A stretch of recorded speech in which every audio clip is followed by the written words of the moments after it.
Hi, I'm Marlon Peterson, and welcome to Both Sides of the Bars, a discussion-driven television program where we discuss critical issues associated with the criminal justice system, its intersection with social justice, and how it affects the community at large.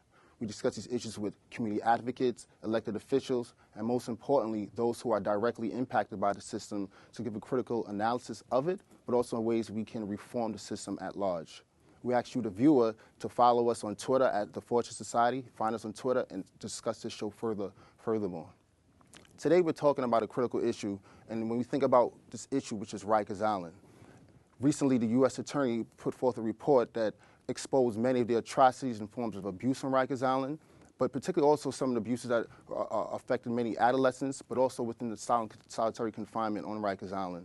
And today we have two experts in the field, Councilman Daniel Drum, representing the 25th District of Queens, as well as Marilyn Giordano, who is a community member with the Fortune Society's I CAN program, as well as somebody who has spent time on Rikers Island and can give us definitely that critical analysis of what she's experienced on the island, but also some of the work she's done as somebody who's worked with folks being released from Rikers Island. So I really appreciate both of you being here today on both sides of the bar to discuss this critical issue. Particularly starting with you, Councilman, I know you put forth some legislation to sort of to ask the Department of Corrections to be much more accountable and transparent when it comes to solitary confinement. Can you tell us a little bit more about that bill? Sure. So when I got elected as the member of the City Council, I found out that I have a right as a council member to visit Rikers Island at any time of day or night that we so wish. It's actually written into the city charter, and that can happen for any council member. And I had an interest in this issue from a long time ago because a friend of mine was incarcerated, and so I decided to go to Rikers Island and to visit and see the conditions firsthand. And when I went to Rikers Island, I couldn't believe the conditions that I saw. I visited the Maui unit, which is the solitary confinement unit. I visited the juvenile and adolescent unit of solitary as well. I looked at the school. I saw many different areas of Rikers Island, and the conditions throughout Rikers Island were deplorable. So when I came back from that first visit, I said to myself I needed to do something to change the conditions there. At that time, my friend was staying at the Fortune Society, actually, and I went to see the show The Castle. And David Rothenberg, who's been a friend of mine for a long time, said to me, Drum, if you want to do something to help ex-offenders, he says, get rid of solitary. And so I went back and I decided to write some legislation around solitary. But I found out that another person had a bill, and I came up with the idea of getting a reporting bill, because as I talked to the advocates, I found out that we had very little information on what actually occurs on Rikers Island. We don't know the age, the name, the group. We don't know how long people are in solitary. We don't know when their rec time is. We don't know if they're getting phone privileges.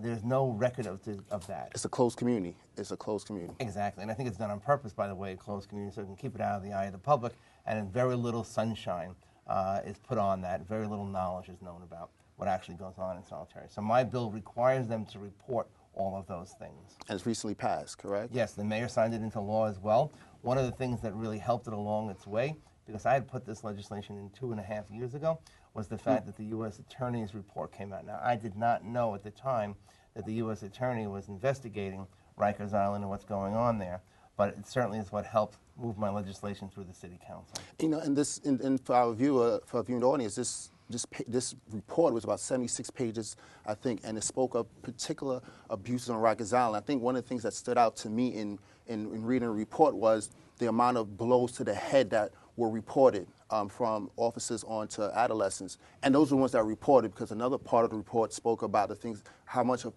under-reporting was on Rikers Island. So I mean that speaks to the atrocities of what's happening in this place. But I'm also thankful that you've been somebody who's been behind this before the report came out.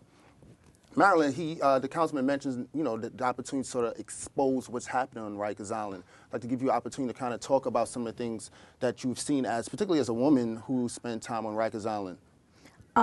Okay, so while I was in there, in the building that I was in, there was a pregnant woman, and she wasn't able to bend down. The search team would come in. You have to do certain things with your stuff. Search the housing unit. Yeah, he would search the housing area, and while they were searching, you have to move your bins around for them and empty everything out. And when she couldn't bend down, they attacked her. How, like, Assaulted her in her face and then extracted her and brung her out of the building. And we don't know what happened after that, but when she came back, her face was very bad.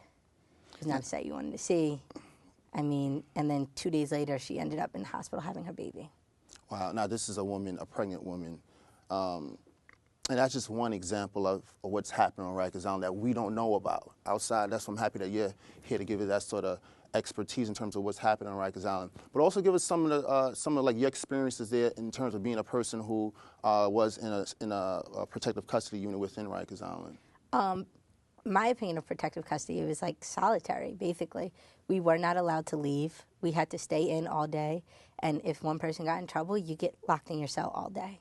You can't do anything. I mean, as the building is, you have no movement whatsoever. There is no movement. The only movement you get is to recreation, and they offer it at 6 in the morning when no one's up. And they know you're not going to get up at 6 o'clock in the morning to go outside, so you really don't do anything all day. That's similar to what I saw there as well, and I visited the men's solitary unit, and the cell is about 7 feet by about 10 feet, smells of urine. The mattress was a foam rubber mattress, maybe 3 or 4 inches thick, covered in mildew. There was dirt all around the floor. The walls were graffitied. There was a small window to the outside and a small window on the door, and there was a slot to be able to push the food through. And then above there was a blower, and the blower was blowing down constantly on the bed, and so it was really hot, and that's how that other person died while he was being held in solitary confinement. I mean, the conditions were absolutely horrible, something that should not be happening in the United States of America in 2014 or ever, really. Well, so we care. I definitely care about this issue. Somebody who's also spent time on Rikers Island. You care about somebody who's gone there and witnessed it, and someone who's also spent time in it. But why should the public care about what's happening to folks who committed or being detained for a crime on Rikers Island? And also, how do we get people to care about it? Well, particularly as it relates to Rikers, many of the people who are in Rikers, or almost all the people who are on Rikers, are detainees. They're not inmates. Number one, they have not yet been convicted of a crime, and they're mostly poor people who can't afford the bail to be able to get out. So it's very possible that many of the people will have their charges dismissed, or their sentences will be small, and then they stay on Rikers for less than a year. And then they can come right onto the street. So the public should be concerned about public safety, that unless people receive some type of treatment, some type of care, instead of being put into solitary confinement, they're going to come right back out to the street. And what's going to happen is that they're going to recommit. So by virtue of what's going on at Rikers, we're actually increasing the likelihood of more crime to happen. Yes, something you want to add? Yes, I think that the public should be more aware because when a person goes in there, you don't know what type of trauma they're going to endure and the mental state that it can cause them to have. And then when they get out, you know, that's their family, their friends, everyone else is going to be affected by it as well. I had a client, a child, he was, I think, 14, 15, and, you know, my keys, every time, like, I had my keys would scare him. Like, where were you working at? Oh, I was working for an organization called Eastside Housing Settlement inside of a school in the Bronx, South Bronx. And I had a client who came from Horizons, not Rikers Island. He didn't even make it to Rikers. He was in Horizons. And he wasn't able to function. My keys were a distraction. And I didn't understand, until he broke it down to me, I didn't understand it. And, you know, we used walkie-talkies there as well. And, you know, it would remind them of jail.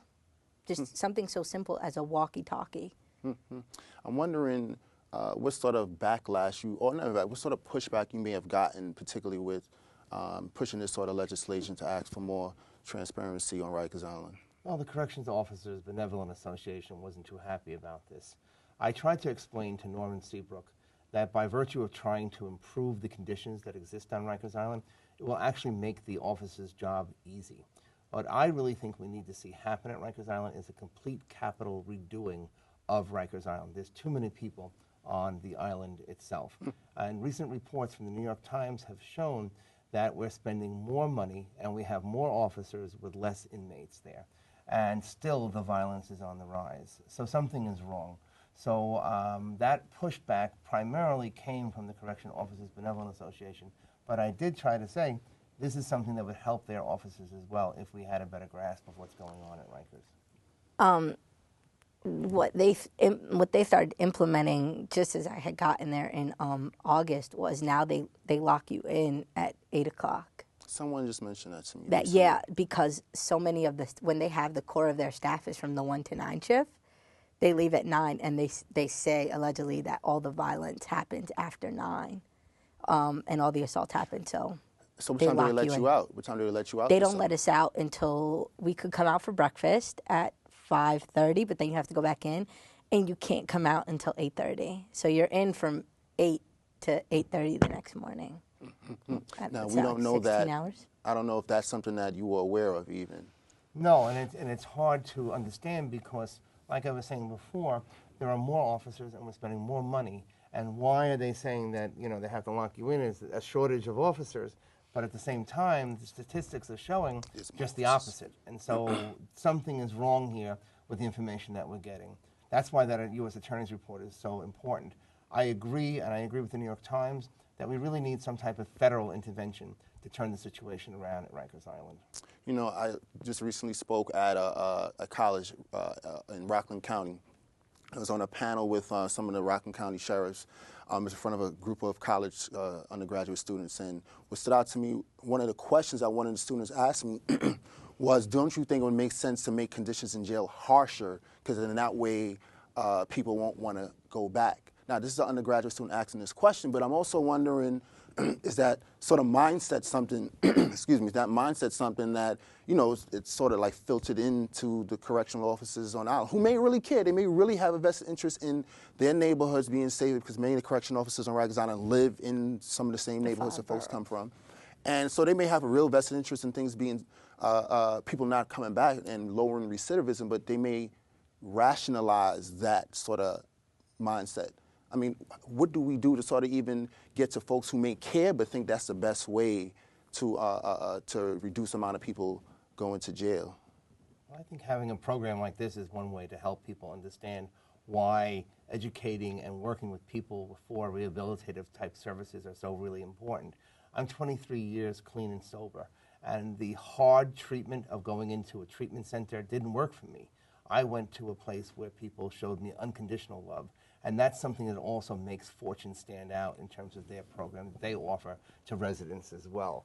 And that means that, we're going to love you no matter what, and we're going to take care of you. But there is a better way to do things. You don't have to go back all the time. That's a perfect segue into, I like to plug Fortune Society. This is, both sides of the bars is our program. How did you become introduced or become aware of Fortune Society, Councilman? So I've known David Rothenberg for a number of years.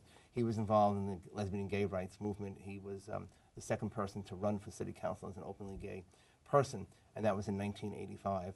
So I also had a friend who needed the services of Fortune, and when he needed those services, I reached out to David, and I reached out to Stanley and to Joanne, and I said, is there a possibility that he could stay there? This was a number of years ago, and that's how I really began to get involved in the Fortune Society mission, was through a friend who actually needed the services. I know your family here, so you said Stanley and Joanne. For our viewing audience, Stanley Richards is our vice president, and Joanne Page is our CEO and president.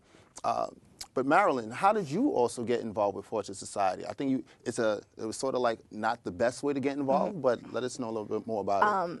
Well, I always knew of Fortune, but I never was affiliated with it. And then when I became incarcerated in this past year, I was offered the program, and to get out of my building, I went to the weekly groups that they had there, and then I found out about the other services that they offered, which through ICANN, they provide you with housing, they provide you with workshops, school if you want to get back into school and everything. So I took advantage of the opportunity, and I currently reside in their housing program. Tell us a little bit about the castle. I think it's a great program, actually. They take you straight off the street. They don't bother you about, they give you time to help you enter back in. They provide you with referrals to places that you need. They give you 3 meals a day. I mean, they have people cook on site. You get your own living area, a bed, area to store your stuff. And then as time goes on, you graduate. You go from the top phase, which is emergency phase. Then when there, you go into permanent phase. from there you go from a 3 or 4 man room to a 2-man room to a 1-man room to then Or woman. or oh sorry, or women room, sorry. And then, from there, they help provide you help find housing, permanent housing for you. And I think it's a great resource and a great opportunity for people who need a place to go. I just want to be clear, we did not script her to say that sort of stuff about it. This is her own personal Yeah, experience. no, I mean, no script, no. Councilman, you visited the Fortune, particularly the Thursday night meeting. What are your thoughts about the meeting, but also as a person visiting Fortune side as an elected official? So it was really amazing the first time I ever walked into a Thursday night meeting, and actually David insisted that I speak and tell my own story of how I got clean and sober, and I think that helped me relate with a lot of the guys and gals who were there.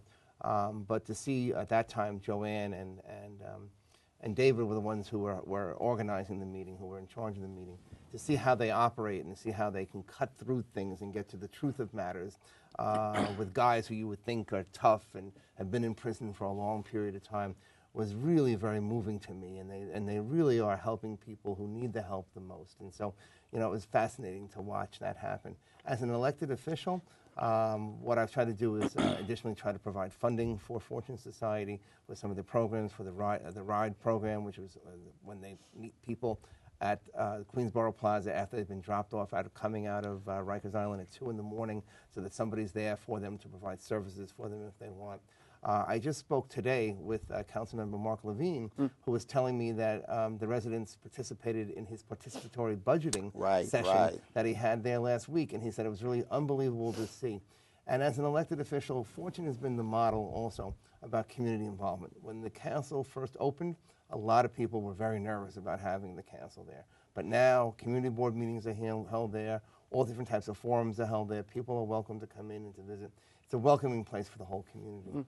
Well, that's all, and I appreciate that sort of, both of you all speaking about Fortune the way you have. You try really hard to make sure that it's an environment that welcomes everybody who has any sort of justice involvement. It could have been 10 years ago, it could have been 30 years ago, it could have been yesterday, and trying to provide a safe environment for them. Going back to, however, to the solitary confinement issue, particularly on Rikers Island, I mean, where do you feel we're going? What direction do you think we're going? I understand the legislation's been passed, but there's obviously a lot of problems on Rikers Island still, and there's some folks who are advocating for adolescents to no longer be housed on Rikers Island, sort of like a radical shift. What are your thoughts about that? Well, I agree with both of those things. I think that the first step in that direction was get the numbers so that we could know what it is that we're talking about, how many people we're talking about, what time is that recreation. And actually, one of the guards told me that the recreation is offered between 4 and 6 a.m. So some people are getting up at 4 a.m. Who's going to go out into a little courtyard, like a dog kennel, basically, to have their recreation, So that's the first step. The next step is once we get those numbers, and we should begin getting some of those numbers as early as January, then trying how we can reform it. I ultimately believe that nobody should be put into solitary confinement more than 15 days. And I would like to see that happen in New York City. I'm glad to see also that the commissioner is moving in that direction. New York State has begun to move in that direction. And ultimately, with regard to our adolescents, they should never be placed into solitary confinement. Their minds are still developing, and to place somebody into solitary confinement only makes their situation worse. I know you mentioned something about particularly, that the trauma that's associated with young folks and the environment that Rikers Island has for them. I think, just from working in the field, a child, like he said, is still developing, and, they're more likely to recommit because they don't know what the nurturing, they don't get the nurturing and the love and all of that they need to be able to grow up and function and be able to go about on a day-to-day basis. And when all they know is rejection and neglect and abuse, that's all they know, so that's what they're gonna do. And that's what jail is. Jail is rejection. Jail is abuse. Jail is not a therapeutic, nurturing environment that a child needs to work on their core issues that may have stemmed from a child that caused them to do whatever the things that they did or did not do at an adolescent age, where it resulted in them ending there. And that's even for the adolescents, not even considering what their educational concerns Oh, are. yeah. Right. Because they're supposed to be getting, they have a right to an education, you know. And that's not being met when they're on Rikers Island. They give some classes, but it's not what you would normally get, and there's no consideration if they have an IEP, an individualized education plan, whatever, and that has to change. I'm chair of the education committee in the city council, so I want to work it from that angle as well. If a adolescent gets into trouble in jail, they can't go to school. If they're in protective custody because they're being threatened or something, they're automatically denied services. They do not take them to school. And that's a good, big thing that you said. They say that. they put a sheet under the door for them. It's like a coloring sheet. It's ridiculous. No, they don't even do that for them. They don't go to school. They don't. So this is what we're dealing with right now. We're dealing with these sort of, it's just backward thinking. We're trying to enhance, increase like the forward movement, but also the development of people, young people in particular, obviously the adolescents on Rikers Island. And by not seeing schools as a top priority, education as a top priority, we only kind of like push them further and further back to the place where they will come back again. I kind of want to sum it in. You know, a mentor of mine recently passed, an advocate in the criminal justice field, Eddie Ellis, where he was famous for saying there are no community problems, there are no prison problems, there are only community problems. I'm not saying that there aren't particular issues in prison, but what's happening in prison is a direct result of what we are not doing in the communities in terms of focusing on education and particularly. One more other, I want to give you the opportunity to talk about another resolution that you put forth regarding Owen Time for folks who have spent time in solitary confinement on Rikers Island. So when my friend was in solitary confinement, he did his time and then, or most of it, and went upstate and then came back and was rearrested again. And when he went in, they forced him to do time that he owed. This is what they call time owed, actually. So you could have been out of Rikers and doing well and have begun the process of trying to change your life and then come back to Rikers again because you slipped and maybe picked up drugs again or whatever it might be, and then you're forced to go directly or immediately into solitary confinement. That's unacceptable. And I'm hearing some things that people are tossing about, that they want to separate now what they call the most violent criminals and just put them in solitary right away from the get-go, from when they come in there. I'm not convinced that that's the way to go either, because, you know, that's based on their previous record, and people change over time, and I think that people need to be given separate opportunities for And the detainees, they haven't been convicted of anything new. So I mean, I don't know where that comes from, but that probably doesn't sound too sensible to me, and I'm sure to many folks who are in the audience. Marilyn, I want to give you an opportunity to talk about the work, you know, school now. I know you're at John Jay College right across the street from these studios. Let us know a little bit about that. That's great, by the way. Thank you. I attend John Jay. I mean, I started in 2009. Forensic psychology is my major. CSI. Actually, you're gonna laugh. I wanted to do profiling. That's what I wanted to do. Not necessarily the crime scene investigation, but the actual sit down profiling, talking to them, that type of thing. Putting together profiles and stuff.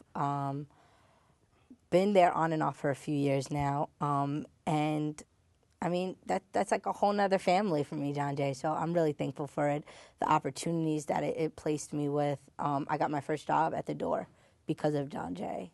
Speak about those organizations, because I don't know if folks really understand that when folks who have spent time inside prisons or jails, that, you know, they do have gainful employment in these organizations to help folks who have been in similar conditions with them. I mean, places like the Door, as well as Fortune Society, you know, they hire people who've been incarcerated, because the thing is, a young person especially the ones that are in their ATI programs, are more likely to listen, to relate, to understand someone who's been in their shoes, as opposed to someone who just got their Ivy League bachelor's and doesn't know anything. No offense to anyone, but it's true. I mean, I grew up in foster care. I was more likely to relate to someone to listen to, let alone forget relate, just listen and respect the person as an authority who understood me, as opposed to someone who just got their degree and said, "Oh, you know, I'm going to go help somebody. That's what I want. That's what I want to do." And I think places like the Door, who have the alternative to incarcerations programs, Fortune Society, even Covenant House, they provide housing. They provide counseling, all of those services for young kids, adolescents, ages, some as young as 12 to 21, 12 to 24. And I mean, it's a great opportunity for the youth. Just bring this up today. I know you've had a Fortune community member kind of like, riding along with you for the day. I think that's excellent. You can tell us a little bit about, like, I don't even know how that came about. We saw him walk into the studio, and Marilyn knows him from the castle. So he's my good friend, and I wanted to show him some of the things that I do on a daily basis. And so he came down, and I had an education committee vote, and he got to sit in on that and watch how we conduct business down there. And trailed me all day long throughout the city council, came into the chambers, came up to my office at 250 Broadway. I want to present to people the possibilities that are out there for people in life, and it doesn't really matter what you've done or where you've been. You can turn your life around and you can move forward. And sometimes people don't have that knowledge in them that they can do anything that they want to do. That's something I learned by getting clean and sober, was that the world is open and available to you, and you just need to know how to access it. There you have it. Earlier I asked the question, how do we get to make people care about what's happening on Rikers Island? Why should people care? I think that sort of answered it. The way you open up this part about the person's been with you all day, you said that, it's a good friend. You humanize them immediately. You saw the humanity in the person. I think that's the key, one of the keys. In terms of we have to humanize the folks on Rikers Island. I want to thank you, Councilman Drum, for being a part of both sides of the bars today. Thank you, Marilyn. Can you reach over? Yes, I can reach over. Thank you both for being a part of our show today. No problem. As always, we want to thank you, the viewing audience, for listening and paying attention to what's happening here within our criminal justice system here on both sides of the bars. We ask that you, the viewers, as well, continue the conversation on Twitter at The Fortune Society. You can visit the Fortune Society online at fortunesociety.org to find out more about the programs such as ICANN, as well as the castle that they both visited. Thank you once again, and this is Marlon Peterson from both sides of the bars.